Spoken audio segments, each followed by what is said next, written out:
सफर मेरा किसी तूफान के डर से नहीं रुकता। एक बार इरादा कर लिया तो फिर इरादा कर लिया मैंने।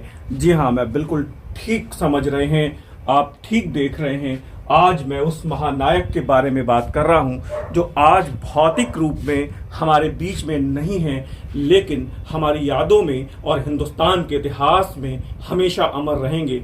मैं माननीय टाटा जी की बात कर रहा हूं।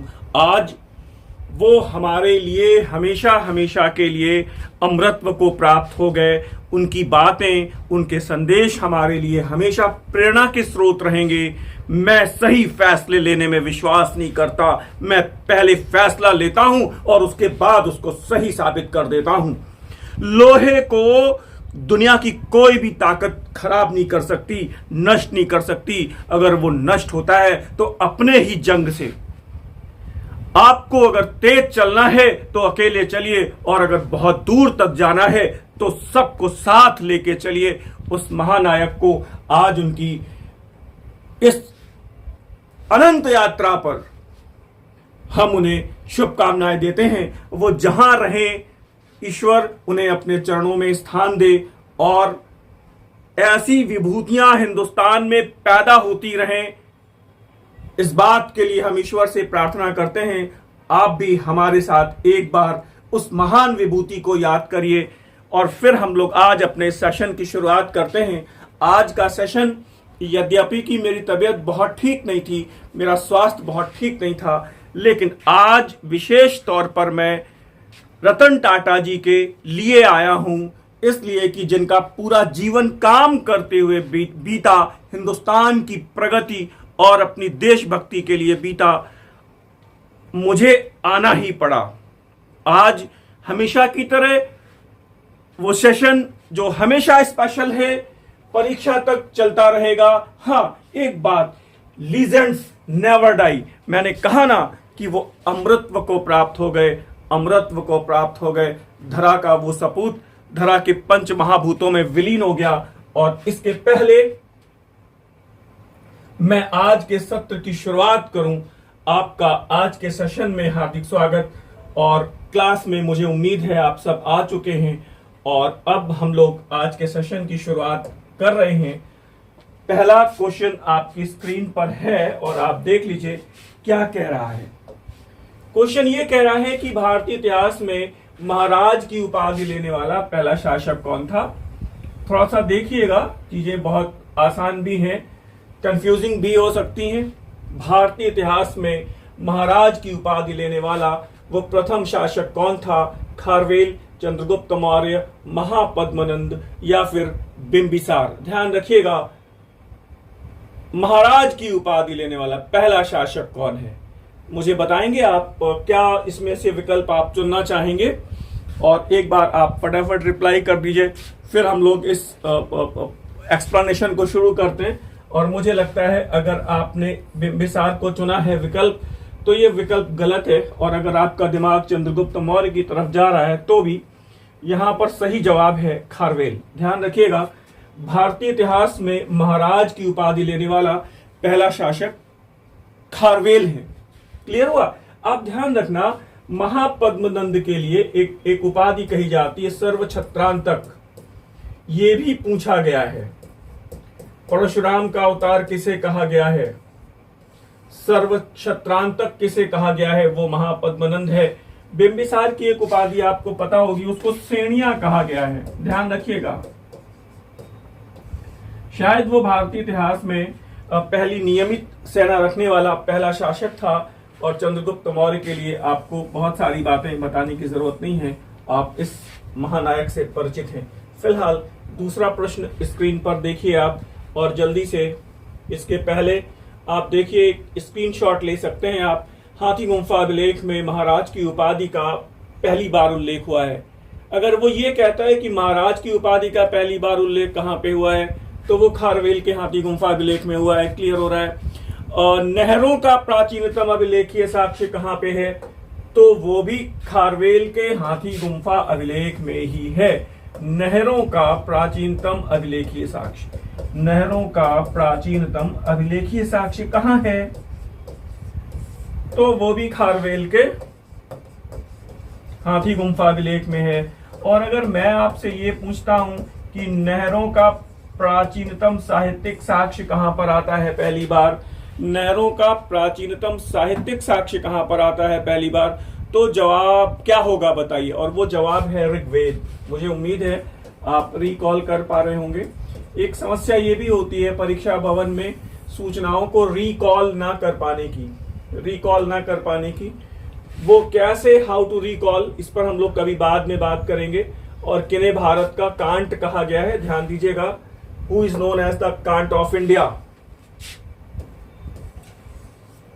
तो आपको पता है कि कांट एक दार्शनिक थे, और भारत के लिए किसे कहा गया है, बुद्ध घोष, धर्म कीर्ति, वसुमित्र या फिर चंद्र कीर्ति। और मुझे लग रहा है यहां पर आप देख पाएंगे, और धर्म कीर्ति है भारत के कांट। एक बार और मैं बताना चाहता हूं यहाँ पे, शायद कहीं पर यह प्रश्न ऐसे आया था कि भारत का कांट किसे कहते हैं, और उसमें धर्म कीर्ति ऑप्शन में है नहीं, तो बेहतर है कि आप अश्वघोष दिए हुए थे, वहां पे उन्होंने करीबी जवाब अश्वघोष को मान लिया, लेकिन बेसिकली सही जवाब ये है भारत का कांट, धर्म कीर्ति। और फिर ये बात है, प्राचीन भारत के मार्टिन लूथर के रूप में जाने जाते हैं, जल्दी से जवाब दे दिए इस प्रश्न का, जितनी जल्दी से हो सके जवाब दीजिए। और स्वामी दयानंद सरस्वती आपने चुना है तो गलत है, और यहाँ पे जवाब है नागार्जुन। ध्यान रखिएगा, प्राचीन भारत के मार्टिन लूथर हैं नागार्जुन को भारत का, आपको पता है, आइंस्टीन भी कहा जाता है। ये प्रश्न भी एक बार कहीं ना कहीं पर आया है, तो प्लीज आप इसे देख लीजिए। और आज कुछ विशेष प्रश्न भी मेरे पास फॉरवर्ड हुए हैं, तो मैं अभी आपसे डिस्कस कर दूंगा फटाफट। ध्यान रखिएगा, वो भारत का मार्टिन लूथर कह रहा है तो स्वामी दयानंद सरस्वती को आप चुन सकते हैं, है ना। और अगर वो कहते हैं कि प्राचीन भारत का मार्टिन लूथर, तो आप नागार्जुन को चुनेंगे। और अब ये कह रहा है कि भारतवर्ष संज्ञा का प्राचीनतम अभिलेखीय साक्ष्य कहां पर है। मुझे उम्मीद है आप कर लेंगे भारतवर्ष। ये प्रश्न एक बार यूपी पीसीएस में आया है, और उसके बाद बहुत बार अलग अलग परीक्षाओं में आ चुका है। ये प्रश्न लगातार रिपीट हुआ है, और इसके बारे में उत्तर आपको बेहतर पता है, और वो जवाब है खारवेल का हाथी गुम्फा अभिलेख, है नहीं। और अब आगे मुझे बहुत ज्यादा बताने की जरूरत नहीं है। ये भानुगुप्त का एरन अभिलेख, इसमें सती प्रथा का प्राचीनतम अभिलेखीय साक्ष्य है, आपको सारी बातें पता हैं। कुमार गुप्त प्रथम के मंदसौर अभिलेख में आपको पता है रेशम बुनकरों की श्रेणी का उल्लेख मिलता है, ये बात भी क्लियर कट पता हुआ है। और उसमें वो तंतुवाय करके एक बार पूछा गया, तंतुवाय मतलब जुलाहों की श्रेणी का उल्लेख, रेशम बुनकरों की श्रेणी का उल्लेख, तो बातें क्लियर हो रही हैं। फिर वो कह रहा है कौन सा अभिलेख जैन तीर्थंकरों की स्तुतियों से आरंभ होता है, और जैन धर्म में मूर्ति पूजा का प्रारंभिक साक्ष्य प्रस्तुत करता है। खारवेल का हाथी गुम्फा अभिलेख कई मायनों में महत्वपूर्ण है। भारत वर्ष का प्राचीनतम उल्लेख है, ये पता है। नहरों का प्राचीनतम अभिलेखीय साक्ष्य, ये पता है। और महाराज की उपाधि का प्राचीनतम अभिलेखीय साक्ष्य, ये पता है। प्रशस्ति का प्राचीनतम अभिलेखीय साक्ष्य, जो प्रशस्ति है वो प्राचीनतम प्रशस्ति भी खारवेल का हाथी गुम्फा अभिलेख है। प्राचीनतम प्रशस्ति, ध्यान रखिएगा, बड़ी महत्वपूर्ण बात है ये।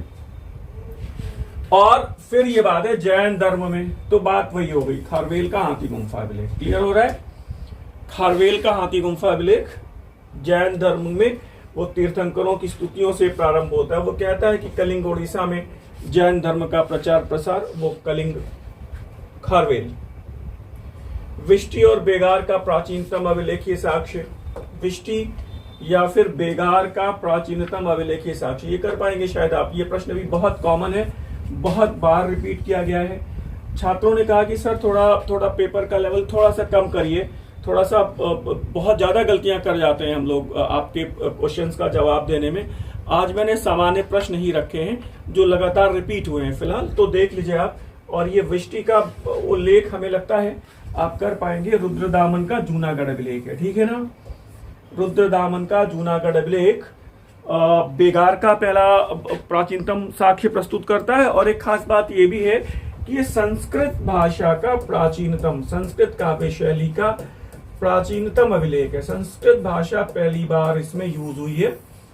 ये प्रश्न भी कई बार आया है, तो प्लीज आप इसको अच्छे से देख लीजिए, बढ़िया से देखिए और करते रहिएगा। वो कह रहे हैं, ये प्रश्न आप कर लेंगे, वो कह रहे हैं कि आधुनिक भारत की प्रथम राजनीतिक संस्था, अब ध्यान दीजिए, ये तो पता चल रहा है आपको कि वो भारत की पहली राजनीतिक संस्था कौन सी है, वो है लैंड होल्डर्स सोसाइटी। वो कह रहा है इसकी स्थापना किसने की थी, दादा भाई नेहरूजी, सुरेंद्रनाथ बैनर्जी, द्वारिकानाथ टैगोर या फिर जी सुब्रमण्यम अय्यर। और मुझे उम्मीद है इसका सब लोग सही जवाब दे पाएंगे, और वो है द्वारिकानाथ टैगोर, 1838। क्लियर हुआ, मुझे बताइएगा। अब यहाँ पे कुछ बातें और हैं, 3 ऑप्शंस और आपको दिख रहे हैं, 1852, 1876, 1884। तो ध्यान रखिएगा, यहाँ पर कुछ खास बात है। मुंबई की प्रथम राजनीतिक संस्था बॉम्बे एसोसिएशन की स्थापना दादा भाई नेहरूजी ने की, वो विकल्प ए वाला मामला है, 1852 में। क्लियर हो रहा है, 1852 में दादा भाई नेहरूजी ने मुंबई की प्रथम राजनीतिक संस्था बॉम्बे एसोसिएशन की स्थापना की, बहुत इंपॉर्टेंट है। फिर वो कह रहे हैं इंडियन एसोसिएशन, तो आपको पता ही है वो सुरेंद्रनाथ बैनर्जी हैं। और मद्रास महाजन सभा की स्थापना 1884 में जी सुब्रमण्यम अय्यर ने की। स्पीड मेरी बहुत धीरे है, और आप चाहें तो इसको स्क्रीनशॉट ले लीजिए, जहां पे जरूरत हो वहां पे स्क्रीनशॉट ले लीजिए। जैसे छात्र कहते हैं सर इसका पीडीएफ भी दे दीजिए, अरे भाई कुछ मेहनत आप करेंगे, कुछ मेहनत आप करेंगे, आपको करना चाहिए। जो बात समझ में नहीं आ रही है, कम है, नई बात है, उसको नोट करिए। आप सब कुछ केवल इकट्ठा करके रख लेते हैं, मेरी बात सुनिए, आप सब कुछ इकट्ठा करके रख लेते हैं, पढ़ते कुछ नहीं है, मन को संतोष हो जाता है, हाँ मेरे पास मैटर है। कुछ कोशिश किया करिए। मैं कुछ क्वेश्चंस और ले लेता हूं आपके, कुछ ऐसे हैं मेरे पास कुछ प्रश्न जो अभी आए हैं, और इसके पहले कि मैं उस क्वेश्चन को डिस्कस करूं और आगे देखते हैं हम लोग, कुछ क्वेश्चंस ये कह रहे हैं, बहुत ध्यान से देखिएगा, बहुत 3-4 प्रश्न बहुत अच्छे हैं। ये पहला ये कह रहा है कि वैदिक साहित्य में स्तुतियां, प्रार्थनाएं, कर्मकांड, स्तुतियां वैदिक साहित्य में, मतलब वैदिक साहित्य में क्या क्या शामिल है। वैदिक साहित्य में स्तुतियां, प्रार्थनाएं, तो स्तुतियां और प्रार्थनाएं कहां पर हैं, ऋग्वेद में है। क्लियर हो रहा है। कर्मकांड यजुर्वेद में है, संगीतमय सूक्त सामवेद में है, को शामिल करते हैं, ना कि तंत्र मंत्र जादू टोना जैसे तांत्रिक अनुष्ठानों को। वैदिक साहित्य में, ध्यान से सुनिएगा, बड़ा टेक्निकल बात है ये, वैदिक साहित्य में वो ये कह रहे हैं कि स्तुतियों को शामिल करते हैं, कर्म कांडों को शामिल करते हैं, कर्म कांडों को शामिल करते हैं, संगीत मय सूक्तों को शामिल करते हैं, ना कि तंत्र मंत्र जैसे तांत्रिक अनुष्ठानों को। मेरी बात समझ आ रही है आपको, ना कि तंत्र मंत्र और तांत्रिक अनुष्ठानों को। गलत है ये स्टेटमेंट, ध्यान दीजिएगा, तंत्र मंत्र और तांत्रिक अनुष्ठानों को भी शामिल करते हैं, जादू टोना, तांत्रिक अनुष्ठानों को भी शामिल करते हैं। अब पता है आपको बढ़िया से। अब यहां पर थोड़ी और बात है, थोड़ी सी टेक्निकल बात है। स्तुतियां और प्रार्थनाएं कहां हैं, ऋग्वेद में है। कर्मकांड कहां है, यजुर्वेद में है। संगीतमय स्रोत कहां है, संगीत का उल्लेख कहां है, सामवेद में है। तंत्र मंत्र जादू टोना और तांत्रिक अनुष्ठान कहां है, अथर्ववेद में है, अथर्ववेद में है, अथर्ववेद में है। अब उस छात्र को जहां से भी परेशानी रही हो इस प्रश्न में, सुन रहे हैं आप लोग मुझे प्रॉपर, वैदिक साहित्य की बात हो रही है, यहां पर वैदिक साहित्य की बात हो रही है, वैदिक साहित्य की बात हो रही है। यस, वैदिक साहित्य में तंत्र मंत्र जादू टोना तांत्रिक अनुष्ठानों को भी शामिल करते हैं। लेकिन अगर यही प्रश्न आपसे इस तरह होता, वेद त्रयी में किन्हें शामिल किया गया है, वेद त्रयी में किन्हें शामिल किया गया है, तो वेद त्रयी में ऋग्वेद, यजुर्वेद और सामवेद हैं। अथर्ववेद नहीं है। मेरी बात समझ में आ रही है? क्यों? क्योंकि तांत्रिक अनुष्ठानों को, तंत्र मंत्र जैसी क्रियाओं को रोका गया है, इनका निषेध किया गया है। दो तरह के अनुष्ठानिक पद्धतियों का उल्लेख है, मांत्रिक और तांत्रिक। मांत्रिक और तांत्रिक। तांत्रिक अनुष्ठानों का चूंकि निषेध किया गया, रोका गया है इनको, इसलिए वेद त्रयी में शामिल नहीं है अथर्ववेद। ये कॉन्सेप्ट क्लियर रहना चाहिए। वो बोले सर वो नहीं किया जाता, नहीं, वैदिक साहित्य में शामिल किया जाता है, वेद त्रयी में शामिल नहीं किया जाता। ये एकदम माइन्यूट डिफरेंस है। क्लियर हुई बात मेरी कि नहीं? आपको पहले ये बताइए।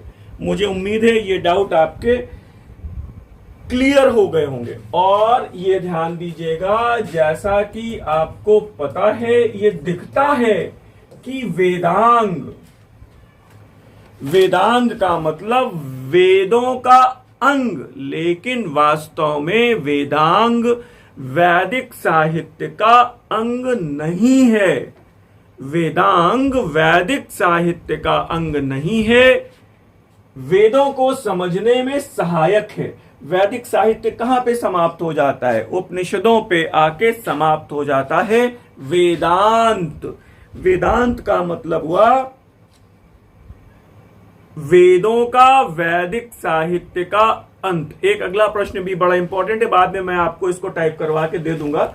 ये आज मेरे पास फॉरवर्ड होकर आए हैं प्रश्न। अर्ध पर्यंक आसन में, ध्यान से सुनिएगा और इस प्रश्न को नोट भी कर लीजिएगा, रिवाइज कर करके नोट कर लीजिएगा। अर्ध पर्यंक आसन में आसीन शिव की पल्लवकालीन कांस्य मुद्रा। अर्ध पर्यंक आसन में, अर्ध पर्यंक आसन में शिव की पल्लवकालीन कांस्य मूर्ति की हस्त मुद्रा को आचमन मुद्रा कहा गया है। उनकी जो हस्त मुद्रा है वो आचमन मुद्रा है, ऐसे करके। ठीक है, यह हस्त मुद्रा किसकी प्रतीक है? यह हस्त मुद्रा किसकी प्रतीक है? तो वो भगवान शिव के द्वारा विषपान की, हलाहल विषपान की प्रतीक है। हलाहल विषपान की प्रतीक है। बात समझ में आ रही है? बात समझ में आ रही है कि नहीं आ रही है? एक प्रश्न और है जो बहुत टेक्निकल है। अब अगर आप इसको समझ पाएंगे मेरी तरफ से तब तो ठीक है, और नहीं समझ सकते, अपना केवल अपना दिमाग यूज करेंगे तो दिक्कत आएगी इस प्रश्न में। ये प्रश्न भी है, दिल्ली सल्तनत में सर्वप्रथम मंगोलों ने किस सुल्तान के शासनकाल में दिल्ली पर आक्रमण कर दिया? बहुत ध्यान से सुनिए। दिल्ली सल्तनत में किस सुल्तान के शासनकाल में मंगोलों ने दिल्ली पर आक्रमण कर दिया? जवाब दीजिए। मंगोलों ने दिल्ली पर आक्रमण कर दिया, जल्दी से बताइए। ऑप्शंस मैं नहीं दे रहा हूं, और कहिए तो दे दें। इल्तुतमिश, रजिया, बैराम शाह, अलाउद्दीन खिलजी। 4 ऑप्शंस हो गए, रजिया भी हो गई। बताइए क्या लगाएंगे आप यहां पे? मंगोलों ने सर्वप्रथम दिल्ली पर आक्रमण कर दिया, वो शासक दिल्ली सल्तनत का कौन है? तो ध्यान रखिएगा, इल्तुतमिश नहीं है भैया, इल्तुतमिश नहीं है। अब आप कहेंगे सर फिर बैराम शाह है, ये भी बात गलत है, और यहां पर सही जवाब है अलाउद्दीन खिलजी। मुझे सुन रहे हैं आप लोग? समझ रहे? दिल्ली पर आक्रमण कर दिया, मंगोल दिल्ली में घुस आए थे, ये बात पता है कि नहीं आपको? वो कह रहा है दिल्ली पर मंगोल, दिल्ली सल्तनत के किस सुल्तान के शासनकाल में मंगोलों ने दिल्ली पर आक्रमण कर दिया? दिल्ली पर आक्रमण कर दिया मतलब अलाउद्दीन खिलजी के समय हुआ है ये काम। ये सब प्रश्न अब बता रहे हैं सर वो इल्तुतमिश गलत है, और वो फिर कह रहे हैं कि भारत पर मंगोलों का पहला आक्रमण किसके शासनकाल में हुआ? मुझे बताइए, जवाब दीजिए। भारत पर मंगोलों का पहला आक्रमण किसके शासनकाल में हुआ? तो भी जवाब इल्तुतमिश नहीं है, तो भी जवाब है बहराम शाह। भारत पर मंगोलों का पहला आक्रमण किसके शासनकाल में हुआ? वो है बहराम शाह। आप कहेंगे सर इल्तुतमिश के समय चंगेज खान तो आया है, लेकिन वो भारत पर चंगेज खान का आक्रमण नहीं था। वो ख्वारिज्म के शाह, वो मंगबरनी का वो पीछा करते हुए सिंधु नदी तक पहुंचा था। इल्तुतमिश ने कूटनीति से काम लिया, मंगबरनी की मदद नहीं करी और मंगोल बाद में वापस लौट गए। वो बर्नी ने लिखा है कि इल्तुतमिश के शासनकाल में सिंधु नदी पर मंगोल बिजली की भांति प्रकट हुए, मतलब आए और चले गए। सुन पा रहे हैं, समझ पा रहे हैं मेरी बात को? तो यहां पर 3 टेक्निकल प्रश्न है। किसके समय में मंगोलों का पहली बार वो दिखाई पड़े भारतीय सीमा पर? वो इल्तुतमिश है। आक्रमण किसके काल में हुआ? बहराम शाह के काल में हुआ। दिल्ली पर मंगोलों का आक्रमण किसके काल में हुआ? वो अलाउद्दीन खिलजी के काल में हुआ। और एक प्रश्न ऐसे भी आया है कि किसके शासनकाल में पहली बार मंगोलों को, किसके शासनकाल में पहली बार मंगोलों को दिल्ली में बसा दिया गया? ध्यान दीजिएगा, दिल्ली में बसा दिया गया। अब इसका उत्तर आपको देना पड़ेगा, इसका उत्तर आपको देना पड़ेगा। मंगोलों के कई आक्रमण हुए हैं, दिल्ली में जब मंगोल प्रवेश कर गए वो अलाउद्दीन खिलजी ही है। आगे थोड़ा सा देख लीजिएगा, यहाँ पे कुछ प्रश्न और भी हैं, टेक्निकल प्रश्न हैं।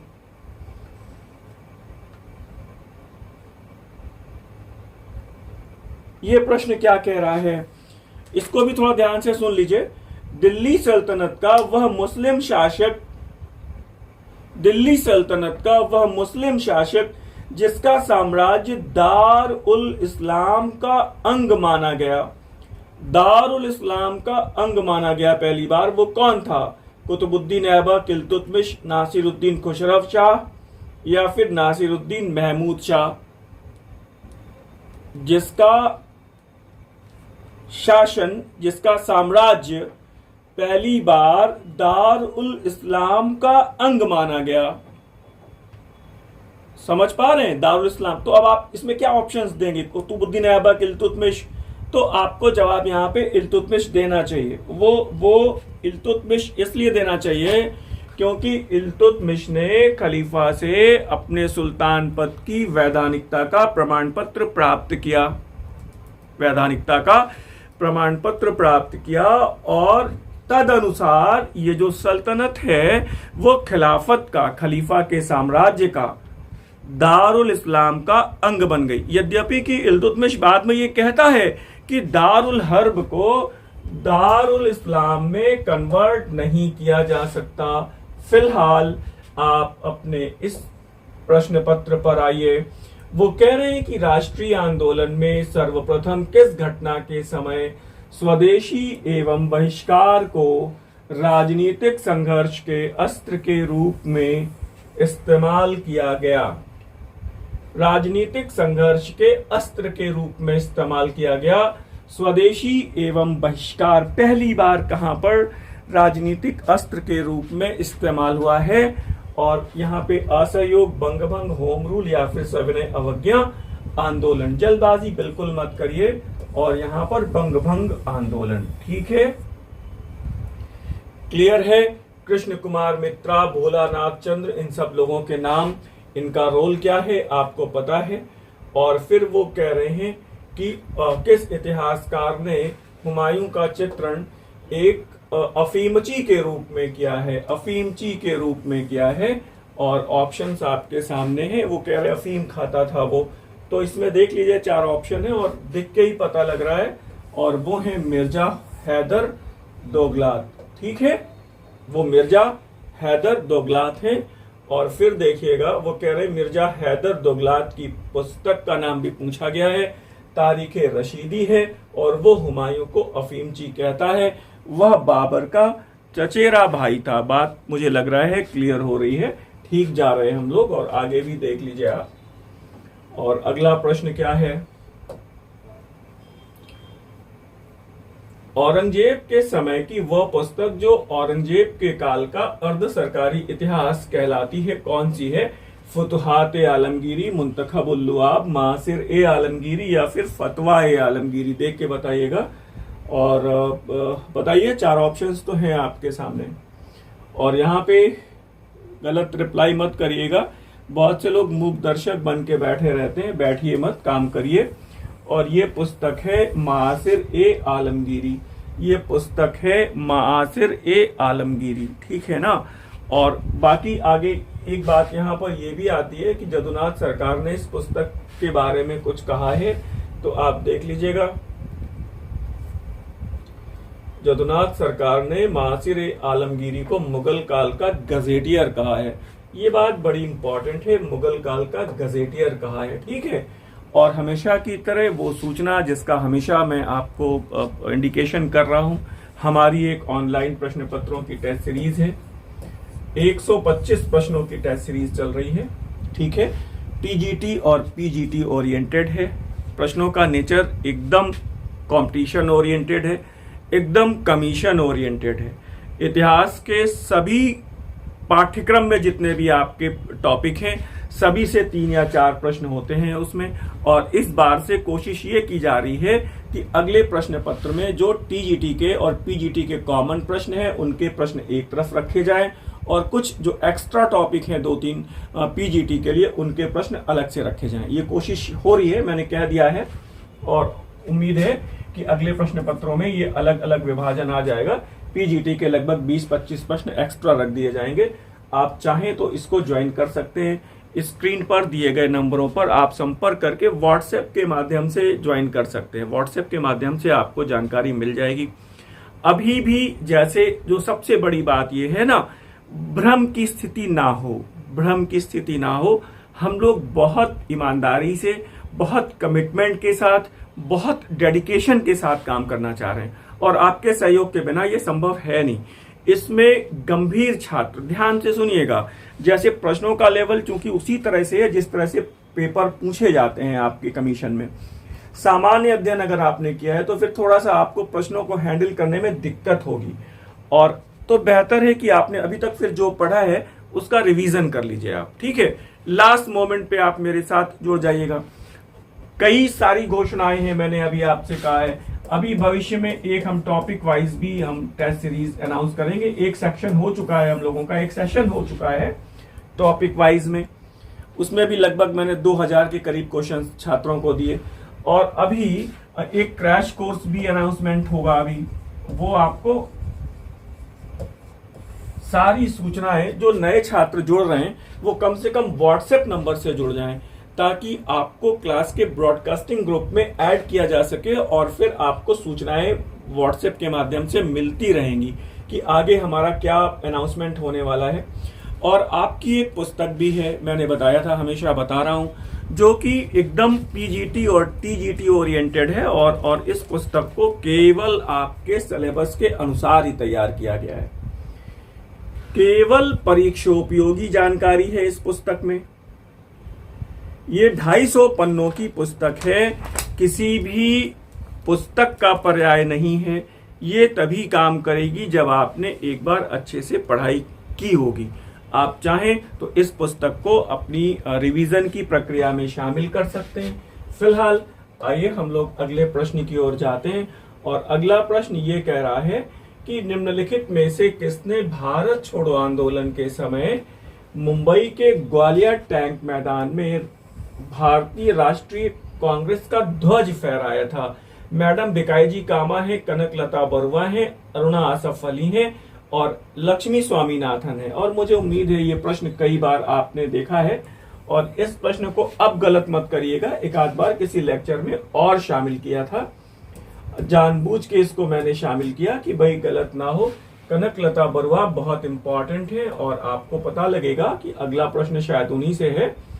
और ये प्रश्न आप देख लीजिए कि भारत छोड़ो आंदोलन के दौरान 17-18 वर्ष की वो बालिका असम की रानी लक्ष्मीबाई, तो यहां पर अब बताने की जरूरत बिल्कुल भी नहीं है, और वो है कनकलता बरुआ। क्लियर हो रहा है? वो है कनकलता बरुआ। बाकी लोगों के बारे में आपको बेहतर पता है। असम की रानी लक्ष्मीबाई कौन है? वीर बाला भी उन्हें कहा गया है। वो है कनकलता बरुआ। मुझे उम्मीद है आप धीरे धीरे चलते रहिए, और धीरे धीरे ही चलते रहिए। लेकिन रोज चलते रहिए। मुझे उम्मीद है आप मेरी बात को समझ पाए हैं। मैंने जो सिलेबस आपसे डिस्कस किया है, अकॉर्डिंग टू दैट आपने चीजों को समझा है। आंदोलन के दौरान वे तिरंगा लेकर निकली थी और अंग्रेजों ने इन्हें गोली मार दी। हाथ में तिरंगा लेकर शहीद होने वाली ये महिला थी कौन? कनकलता बरुआ। और एक नाम आपने और सुना होगा, उनका नाम है मातंगिनी हजारा, जिन्होंने तिरंगा हाथ से गिरने नहीं दिया। याद है ना मातंगिनी हजारा का नाम? और फिलहाल आज का सेशन बहुत लंबा नहीं ले रहा हूं मैं, और विशेष तौर पे फिर से एक बार रतन टाटा को हम याद करते हैं और आज आप हमें विदा दें। धन्यवाद, नमस्कार।